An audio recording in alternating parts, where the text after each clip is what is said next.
अस्सलामु अलैकुम रहमतुल्लाह।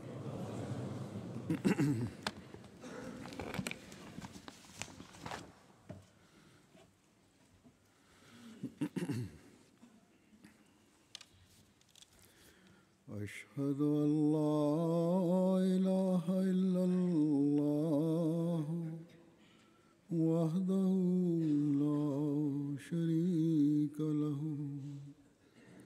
وأشهد أن محمدا عبده ورسوله أما بعد فأعوذ بالله من الشيطان الرجيم بسم الله الرحمن الرحيم الحمد لله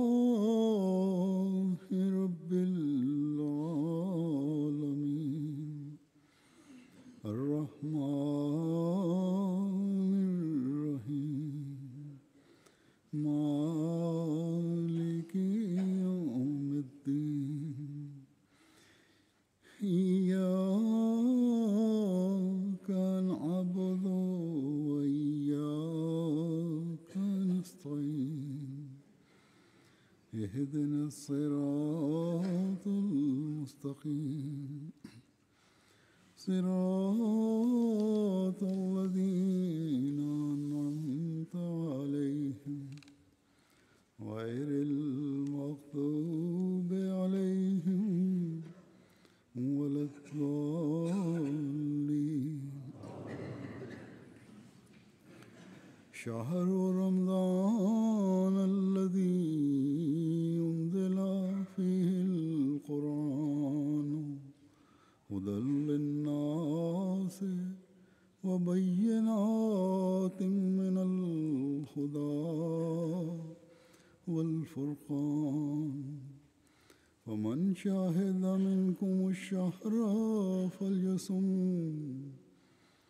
ومن كان مريضا على سفر فعدة من أيام أخر يريد الله بكم اليسر ولا يريد بكم العسر ولتكملوا العدة ولتكبروا الله على ما هداكم ولعلكم تشكرون.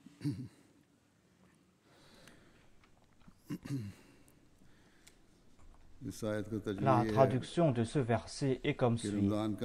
Le mois de Ramadan est celui pendant lequel le Coran a été révélé comme un guide pour l'humanité,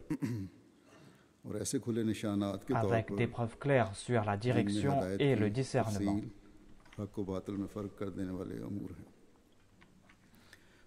Par conséquent, quiconque d'entre vous est présent chez lui pendant ce mois doit y jeûner. Mais quiconque sera malade ou en voyage devra jeûner pendant le même nombre d'autres jours.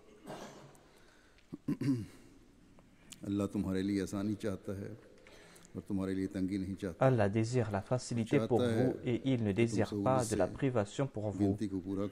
Et il désire que vous complétiez le nombre de jours et que vous exaltiez la grandeur d'Allah pour vous avoir guidé et que vous lui soyez reconnaissant. Le Ramadan vient plusieurs fois dans la vie d'un musulman.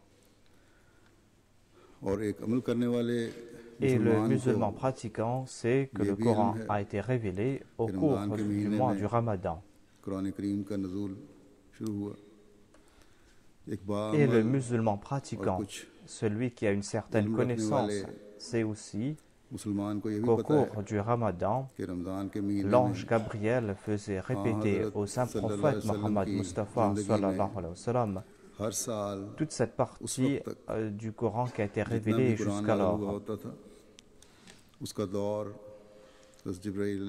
L'ange Gabriel faisait répéter le Coran tout entier, le Saint-Coran, une fois par an au cours du Ramadan, sauf au cours de la dernière année de la vie du saint prophète Mohammed paix sur lui, quand le Saint-Coran a été révélé en entier et que le saint prophète Mohammed paix sur lui avait reçu cette bonne nouvelle de la part de Dieu que Al-Yawma akmaltu lakum dinakum wa atmamtu alaykum ni'mati wa raditu lakum al-islam dina.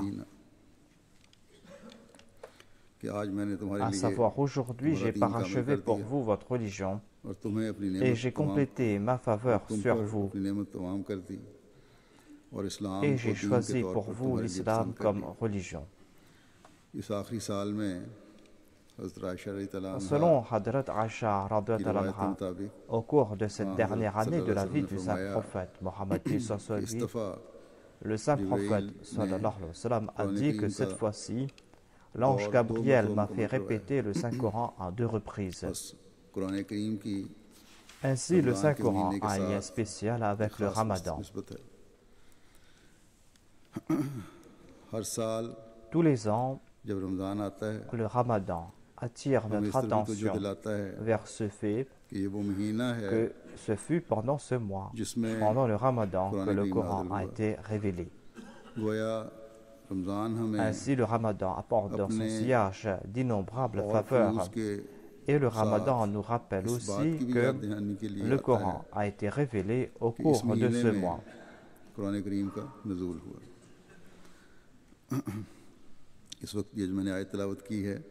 Je vais maintenant commenter sur la première partie de ce verset que je viens de présenter. Je ne vais pas commenter sur la deuxième partie de ce verset. Le Ramadan vient nous rappeler que ce livre présente la direction complète pour l'humanité tout entière.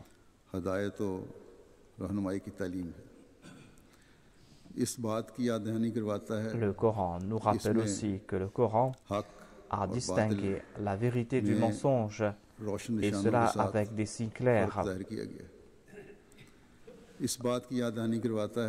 Le Ramadan nous rappelle aussi l'importance des jeûnes et comment jeûner. Le Ramadan nous rappelle aussi que les enseignements du Saint-Coran sont complets et embrassent tout.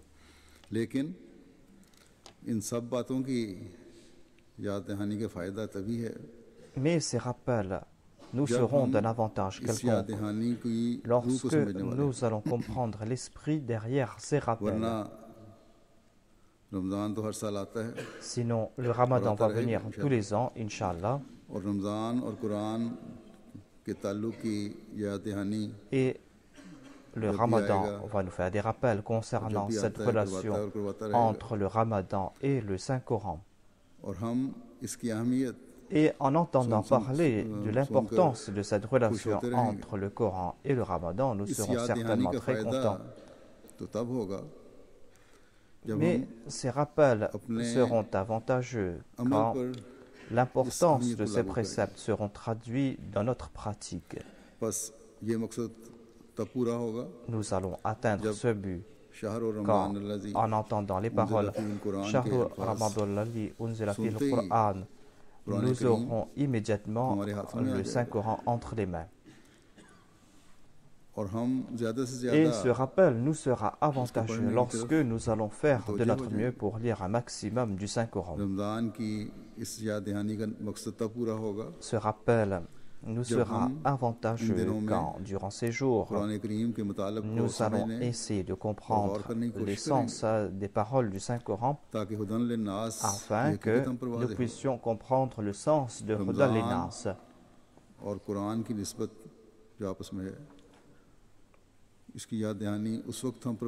Ce rappel concernant la relation entre le Coran et le Ramadan sera évident pour nous lorsque nous allons faire des efforts pour mettre ces préceptes en pratique.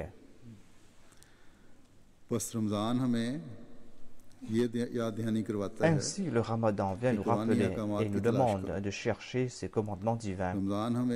Le Ramadan nous rappelle que, après avoir découvert ces commandements coraniques, il faut aussi les mettre en pratique. Il faut les mettre en pratique et faire de sorte que ces enseignements fassent partie intégrante de notre vie. Le Ramadan nous rappelle que plus qu'auparavant, nous devons accomplir nos devoirs envers Dieu. Nous allons accomplir nos devoirs envers Dieu grâce à l'ibarda, en vouant culte à Dieu. Et nous allons accomplir ce devoir qu'est l'ibarda en embellissant le salat, en priant régulièrement et en priant aux heures prescrites, et en étant assidus dans les prières nawafil, dans les prières optionnelles, et en étant assidus dans le souvenir de Dieu, dans le fikr. Ainsi, essayez d'accomplir ces devoirs afin que vous puissiez vous rapprocher de Dieu.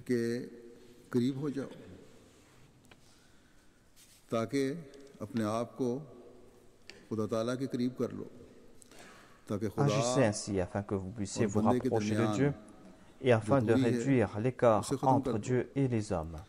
Le Ramadan vient aussi nous rappeler que nous devons nous cramponner fermement à cette corde dont une extrémité se trouve entre les mains de Dieu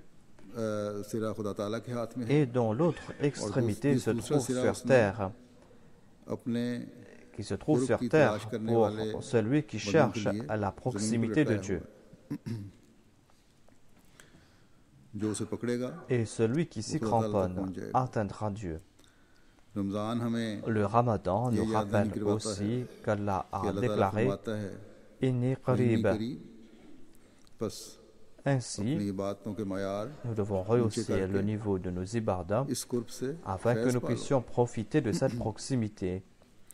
Le Ramadan nous rappelle aussi que nous devons plus qu'auparavant nous acquitter de nos devoirs envers autrui.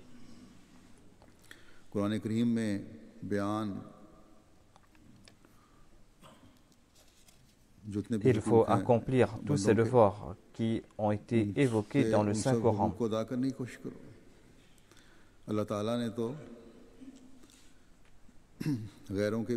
Allah a aussi souligné les droits des autres.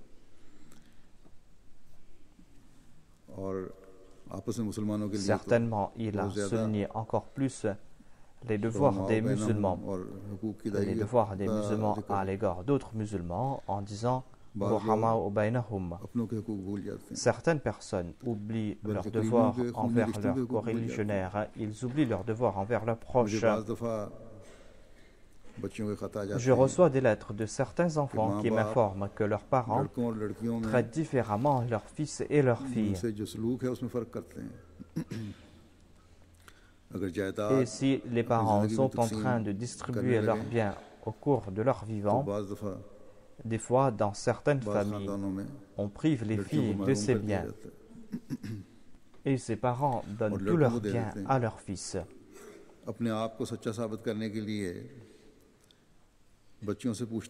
Et les parents, pour se donner bonne conscience, demandent aux filles si elles ont quelque objection si on donne tout aux fils. Les filles disent que tout embarrassées, nous disons que nous n'avons pas d'objection et qu'on peut tout donner à nos frères. Et les parents pensent que c'est là une preuve de justice, alors que ce n'est pas là de la justice, mais de l'injustice. C'est une transgression des commandements du Saint-Coran. Je m'étonne qu'il y ait encore de tels parents aujourd'hui qui commettent pareille injustice. Et je suis ravi aussi qu'il y ait de telles filles qui consentent à des sacrifices afin de plaire à leurs parents. Mais ces parents doivent aussi savoir que si ces filles ne consentent pas à ces sacrifices de gaieté de cœur, eh bien, pareil sacrifice de la part des enfants, de la part des filles, rendront coupables les parents. Je m'adresse à ces parents qui sont injustes. Je leur dis de ressentir la crainte de Dieu en leur fort intérieur. Je m'adresse à ces frères qui sont égoïstes et qui mettent de la pression sur leurs parents afin de faire main basse sur les biens de leurs parents et qui privent aussi leurs sœurs de ces biens. Je m'adresse à ces frères et je dis qu'ils sont en train de remplir leur ventre de feu. Ainsi, on doit toujours craindre Dieu et on doit toujours essayer de se réformer. En tout cas, c'était un point que je voulais mentionner.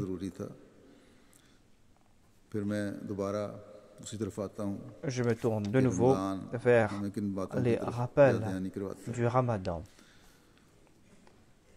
Quand nous vivons au cours de ce mois, eh bien, le Ramadan nous rappelle que, à la lumière des enseignements du Saint-Coran, tout musulman doit faire naître en son fort intérieur l'esprit de sacrifice pour la cause de Dieu, pour la Jamaat Ahmadiyya, pour maintenir le califat. Le croyant promet de sacrifier sa vie, ses biens et son honneur. Et afin de respecter cet engagement, il est important de faire son analyse de conscience. On doit voir jusqu'à quel point on est en train de respecter ses engagements et jusqu'à quel point ses sentiments sont présents en son fort intérieur.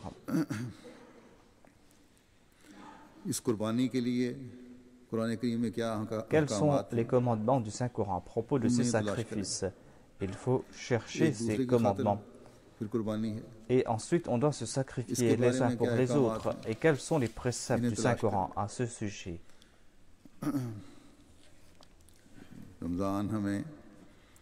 Le Ramadan vient aussi nous rappeler que notre maître, le saint prophète Mohammed Mustafa sallallahu alayhi wa sallam, ressentait une très grande peine à l'égard de l'humanité et il désirait ardemment protéger l'humanité de la destruction et de la colère de Dieu. Et pour cela, le saint prophète Mohammed lui a imploré Dieu, mu par une très grande détresse. Et jusqu'à quel point sommes-nous en train d'accomplir nos devoirs en ce sens? Le Ramadan vient aussi nous rappeler que Dieu a confié des responsabilités au saint prophète Mohammed Mustafa alors qu'il était dans la grotte de Hira. Et en y émergeant, le saint prophète Mohammed lui a assumé ses responsabilités, à savoir qu'il a prié avec ardeur pour l'humanité et il a aussi répandu les enseignements du Saint-Coran dans le monde. Et nous, comment allons-nous accomplir ces devoirs? En suivant l'exemple du Saint-Prophète et en suivant ses directives. Et comment allons-nous mettre en pratique ces enseignements du Saint-Coran qui nous demandent de propager les enseignements de Dieu et d'établir l'unicité de Dieu sur la terre et de continuer à le faire et de transmettre le message Hudan Linnas au plus grand nombre.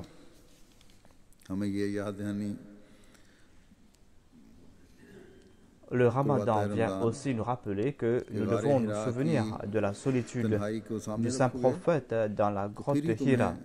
Et c'est là que nous allons comprendre comment accorder prééminence à la fois sur les choses mondaines. Ce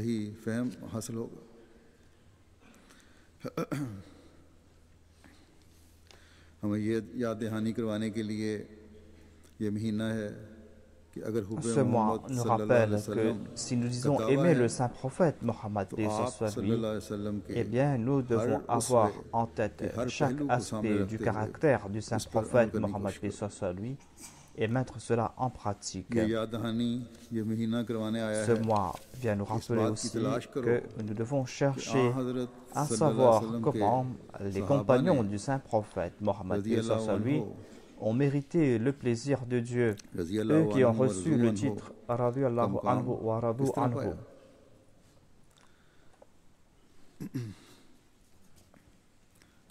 Il doit en être ainsi parce que les compagnons du saint prophète Mohammed lui sont des exemples pour nous. Ce mois vient nous rappeler aussi que nous devons retourner à l'époque du saint prophète Mohammed lui. Nous ne pourrons pas retourner à son époque dans le temps, mais les enseignements du Saint-Coran ont été préservés dans leur état originel. Et ce sont ces enseignements qui vont nous faciliter la voie pour atteindre l'époque du Saint-Prophète, paix sur lui. Ce mois vient nous rappeler aussi que nous devons informer le monde, que c'est l'enseignement du Saint-Coran qui pourra garantir la paix dans le monde et qui pourra faire établir la paix dans le monde. Et nous devons informer le monde que l'exemple parfait à suivre pour établir la paix dans le monde, c'est la personne du saint prophète Mohammed paix soit sur lui. Et le Ramadan vient aussi nous rappeler que le Saint-Coran soutient chacun de ses préceptes avec des arguments.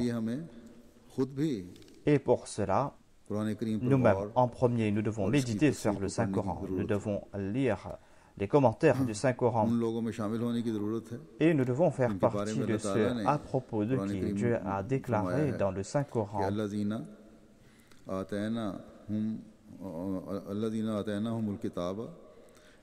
Alladhina ataynahumul kitaba yatlunahu haqqa tilawatihi.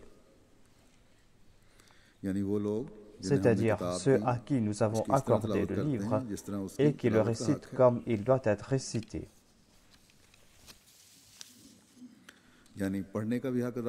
C'est-à-dire, ils le récitent comme il doit être récité, ils méditent sur ce livre, et lorsqu'ils ont lu quelque chose, lorsqu'ils ont médité sur quelque chose, ils s'acquittent de leur devoir à ce sujet, ils mettent ce précepte en pratique. Si nous ne nous acquittons pas de nos devoirs, eh bien, nos déclarations ne seront que des déclarations verbales, que nous sommes des musulmans, et nous serons de ceux qui vont accentuer les soucis du saint prophète Mohammed, ceux qui allaient naître dans la dernière époque, mais qui n'allaient pas accomplir leurs devoirs envers le Saint-Coran. Des personnes à propos de qui le Saint-Coran a déclaré وَقَالَ الرَّسُولُ يَا رَبِّ إِنَّ قَوْمِ اتَّخَذُوا هَذَا الْقُرْآنَ مَهْجُورًا. À savoir, le prophète dira: ô mon Seigneur, certainement mon peuple a traité ce Coran comme une chose abandonnée. Ainsi, ce mois nous apporte beaucoup de bonnes nouvelles d'une part, mais ce mois d'autre part nous impose de grandes responsabilités et nous réveille aussi. Il nous fait des rappels que nous devons continuer à faire notre analyse de conscience jusqu'à quel point sommes-nous en train de mettre en pratique les enseignements du Saint-Coran. Nous devons continuer à analyser jusqu'à quel point sommes-nous en train d'éloigner les soucis du Saint-Prophète, Mohammed soit lui. S'il n'en est pas ainsi, eh bien, ni le Ramadan ne nous sera d'un avantage quelconque, ni le Coran nous sera d'un avantage quelconque. Dieu veut faire de nous des hommes et des croyants qui soient à la mesure de ses attentes. Et pour ce faire, il nous a donné des centaines de commandements dans le Saint-Coran. Et ensuite, par l'entremise du Messie premier l'Islam, il a attiré notre attention concernant notre réforme. Et par l'entremise du Messie premier l'Islam, il nous a fait comprendre que nous devons mettre en pratique les enseignements du Saint-Coran.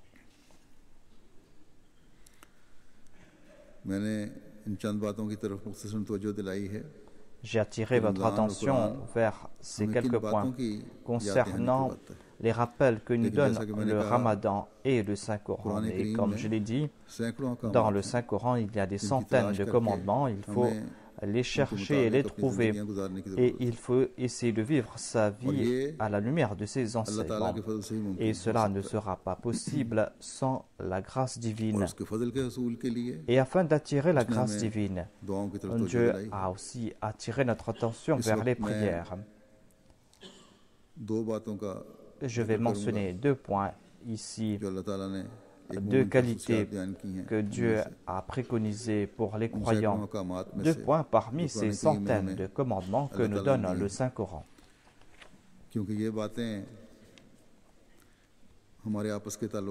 Car ces qualités sont importantes afin que nous puissions établir de bonnes relations entre nous dans la société, afin que nous puissions aussi établir la paix dans la société. Ce sont des qualités qui sont avantageuses. Quand on va mettre les commandements de Dieu en pratique, eh bien, l'on va profiter de la proximité de Dieu. Lorsqu'on va mettre ces commandements en pratique, ces commandements que je vais mentionner, certainement, on va se rapprocher de Dieu. Le premier point que je veux évoquer est l'humilité, la modestie, qui est la solution à d'innombrables problèmes. Et parmi les distinctions des croyants, ces croyants qui sont de véritables musulmans, parmi ces serviteurs de Dieu, qui s'acquittent de leur devoir envers Dieu, ces serviteurs de Dieu qui cherchent la grâce de Dieu, eh bien, ce sont des personnes qui possèdent cette distinction. Allah déclare à ce sujet Wa ibadu rahmanu alladhina yamshuna ala al-ardi hawna.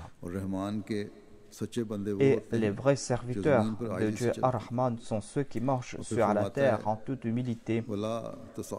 Ensuite, Allah déclare Wala tasa'ir khaddaka linnasi wala tamshi fil ardi maraha inna Allaha la yuhibbu kulla mukhtarin fakhur. À savoir qu'Allah n'aime pas les vaniteux, les arrogants. Et quand on ne va pas profiter de l'amour divin, eh bien, l'on ne va pas pouvoir accomplir de bonnes œuvres qui seront agréées par Dieu, l'on ne sera pas soutenu par Dieu. Qui est celui qui n'a pas besoin de l'aide de Dieu? Qui est celui qui se dit être croyant? Qui est celui qui dit suivre les préceptes de la foi et qui dit que je n'ai pas besoin de l'amour divin? Certainement, toute personne intelligente, toute personne douée de bon sens, tout musulman ne peut dire pareille chose. Mais dans la pratique, nous voyons cela quotidiennement. Nous constatons que la raison des litiges, la raison des brouilles et des disputes, c'est l'arrogance.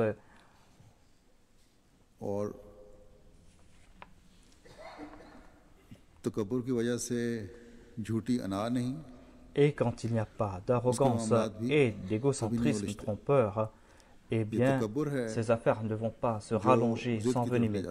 C'est l'arrogance qui nous pousse à être entêtés. Et l'égocentrisme et l'entêtement enveniment et rallongent ces disputes au lieu de favoriser la réconciliation.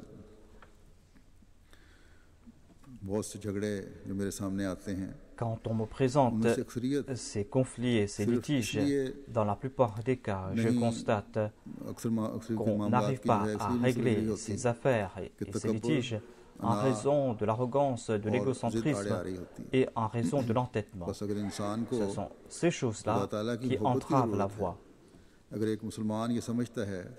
On a besoin de l'amour de Dieu. Et si on se dit musulman, et nous qui sommes musulmans, Ahmadis, nous sommes adressés ici en premier, eh bien nous allons devoir éviter ces mauvaises choses.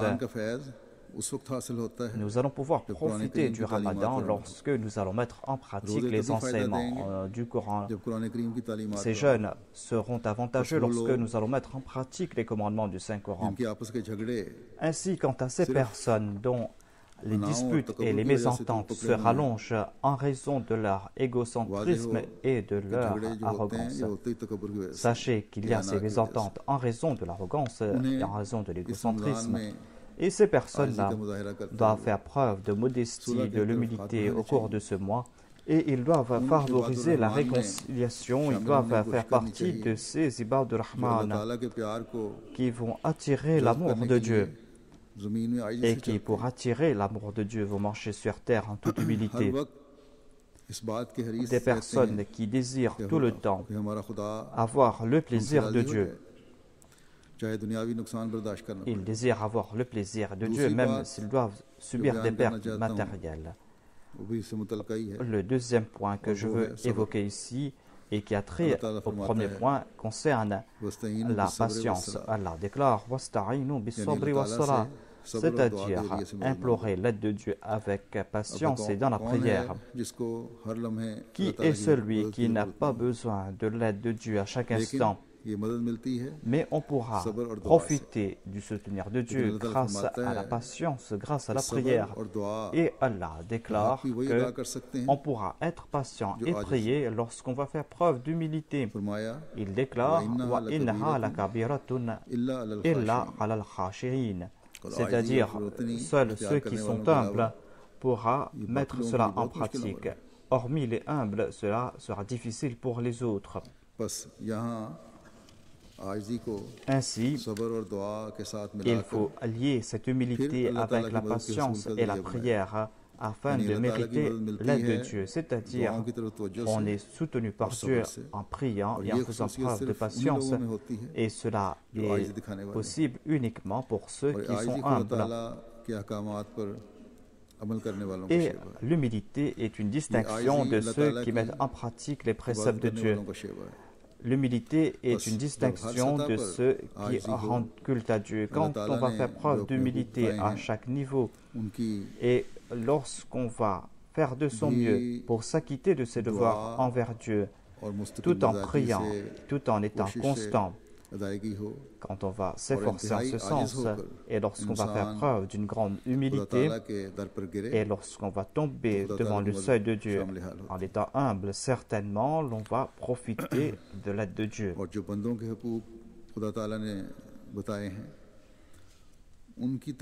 Et il faut demander à Dieu la force pour accomplir ses devoirs envers autrui. Il faut faire preuve de persévérance et c'est là que l'on va profiter des faveurs divines. Ainsi, à tout niveau, afin d'attirer la grâce de Dieu, l'humilité est une qualité importante. Lorsqu'on va faire preuve d'humilité, eh bien Dieu va nous préserver des pertes matérielles, Dieu va nous aider contre nos ennemis, on va progresser dans sa spiritualité et on va embellir ses relations au sein de la société et l'on pourra aussi attirer la grâce de Dieu. Voilà le désir que doit entretenir le croyant.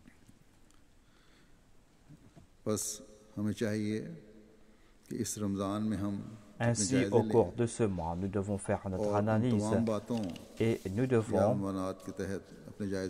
faire notre analyse à la lumière de ces distinctions que j'ai évoquées. Jusqu'à quel point sommes-nous en train de vivre selon les enseignements de Dieu au cours de ce mois? Jusqu'à quel point sommes-nous en train de faire des plans en ce sens? Jusqu'à quel point sommes-nous en train de faire des progrès en ce sens? Sinon, le Ramadan va venir tous les ans et tous les ans, tant que nous serons vivants, nous allons passer par le mois du Ramadan et tous les ans, nous allons écouter ces discours sur la révélation du Saint-Coran au cours du mois du Ramadan.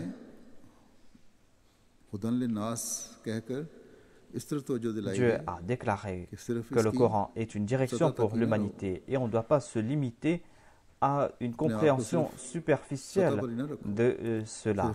Il ne faut pas se complaire dans ces débats, à savoir si le Saint-Coran a été révélé dans le Saint-Coran, quel est le sens de cela. Il faut aller en profondeur, il faut chercher les perles de cette direction et il faut utiliser ces perles pour embellir sa vie ici-bas et dans l'au-delà. Le Messie premier déclare à ce sujet: sachez que le Saint-Coran est la source véritable de toute bénédiction et le Saint-Coran est le moyen avéré pour avoir le salut. Ceux qui ne suivent pas ces préceptes sont fautifs. Il y a d'abord ceux qui n'ont pas foi dans le Saint-Coran et qui ne l'acceptent pas comme la parole de Dieu. Ces gens en sont très éloignés. Mais ô combien malheureux est-il de constater qu'il y a ceux qui acceptent le Coran comme la parole de Dieu et comme la source du salut. Mais ces mêmes personnes ne suivent pas ces préceptes. Dans leur rang, il y a ceux qui n'ont jamais lu le Saint-Coran au cours de leur vie. Ces gens qui font fi de la parole de Dieu sont à l'exemple de celui qui sait où se trouve une source dont l'eau est pure, désaltérante, une eau qui guérit toutes les maladies. mais qui n'en profite pas en dépit de sa certitude, et il ne profite pas de cette eau en dépit de sa soif et en dépit de ses maladies. C'est là le comble de l'ignorance et de son malheur. Il devrait s'y désaltérer et profiter pleinement des vertus thérapeutiques de cette eau. Mais en dépit de sa connaissance, il s'en tient éloigné comme s'il ignore l'existence même de cette source, et cet état perdure jusqu'à ce que la mort le surprend. La situation de cette personne doit servir d'exemple. Voilà l'état des musulmans aujourd'hui. Ils savent très bien que le Saint-Coran est la clé du progrès et du succès. Ils savent très bien qu'ils doivent traduire ces préceptes dans la pratique, mais il n'en est pas ainsi, ils ne s'en soucient guère. Je dis aux musulmans qu'ils doivent considérer cette source comme une grande faveur et doivent honorer cette source et doivent mettre cela en pratique. Et ils vont voir comment Dieu va enlever leurs difficultés et leurs malheurs. Si les musulmans pouvaient comprendre cela, à savoir que Dieu leur a trouvé cette voie et qu'ils doivent marcher sur cette voie. Si seulement les musulmans, aujourd'hui, les leaders et les masses, au lieu de s'entretuer, s'ils pouvaient comprendre cela. Les musulmans sont en train de s'entretuer par centaines s'ils mettaient en pratique les enseignements du Saint-Coran. Et s'ils écoutaient les propos de l'imam de l'époque, du Mahdi de l'époque, ces troubles auraient disparu. Que Dieu guide ces musulmans afin qu'ils puissent mettre en pratique les enseignements du Saint-Coran. Le Messie premier alayhi salam s'adresse à nous et nous demande de méditer sur le Saint-Coran. Dans le Saint-Coran se trouve tout. Il y a les détails concernant les vices et les vertus, concernant le futur. Il nous dit que le Coran nous présente cette foi qui ne peut être critiquée, car les fruits et les bénédictions de cette foi sont toutes fraîches. Les évangiles n'ont pas présenté la foi parfaite. Ces enseignements étaient en accord à l'époque de l'évangile, mais les enseignements de l'évangile n'étaient pas universels. Seul le Saint-Coran nous présente les remèdes pour toute maladie, et seul le Saint-Coran entraîne chaque aptitude, et seul le Saint-Coran nous montre la voie pour éviter le mal. C'est pour cette raison que vous devez réciter le Saint-Coran, vous devez prier et vous devez faire en sorte que votre vie soit en accord à ces enseignements. Ces conseils s'adressent à nous aussi. Nous ne devons pas uniquement regarder les autres, car nous devons nous aussi mettre en pratique les enseignements du Saint-Coran. Et nous devons faire en sorte que notre vie soit en accord aux préceptes du Saint-Coran, afin que nous puissions embellir notre vie ici-bas et dans l'au-delà. Qu'Allah nous accorde la possibilité de faire en sorte que les enseignements de ce grand livre fassent partie intégrante de notre vie, que nous puissions avoir le plaisir de Dieu et qu'au cours de ce Ramadan, plus qu'auparavant, nous puissions acquérir cette connaissance du Saint-Coran et que nous puissions nous rapprocher davantage de Dieu.